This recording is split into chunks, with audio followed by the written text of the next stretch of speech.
కాబట్టి అది పార్టీల సంఘర్షణ అనుకోవచ్చు, కానీ ఇద్దరు రౌడీల మధ్య గొడవ. కానీ ఇప్పుడు పార్టీల మధ్య గొడవ కింద కన్వర్ట్ అయింది. కానీ మధ్యలో ఈ వాదాల మధ్యలో జిల్లా స్థాయి అధికారులు, ఉన్నతాధికారులు బలైపోతున్నారు. వాస్తవంగా నా దృష్టిలో వాళ్ళు చాలా సిన్సియర్ గా పనిచేస్తున్నారు. వాళ్ళకి స్వేచ్ఛని ఇవ్వాలి, అవసరమైతే కాల్చి అవతల పడేసేమని ఆదేశాలు ఇవ్వాలి. ముందు వాళ్ళకి ఒక ప్రొసీజర్ ఉంటది. ఫస్ట్ ఇన్సిడెంట్ సీరియస్ కాకుండా ఉండడం కోసం గాల్లోకి కాల్పులు, రెండవది మోకాళ్ళ కింద కాల్చడం, మూడోది ఆ తర్వాత విచ్చలవిడికి కాల్చేయడం.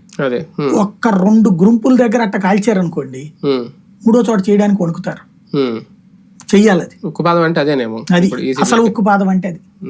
రైట్. చూద్దాం. మొత్తానికి ఒక భయానక వాతావరణం అయితే కనిపిస్తోంది. ఈ విధ్వంస కాండ వెనక మెయిన్ టార్గెట్ ఏంటి అంటే ఖచ్చితంగా రాజకీయ కక్షలేనా, రాజకీయ కుట్రల్లో భాగమేనా? దీనికి పులి స్టాప్ పెట్టకపోతే, త్వరగా చరమగీతం పాడకపోతే ఆంధ్రప్రదేశ్లో ప్రజలు బతకడానికి కూడా భయపడాల్సిన పరిస్థితి అయితే వస్తుంది. చూద్దాం ఏం జరుగుతుందో.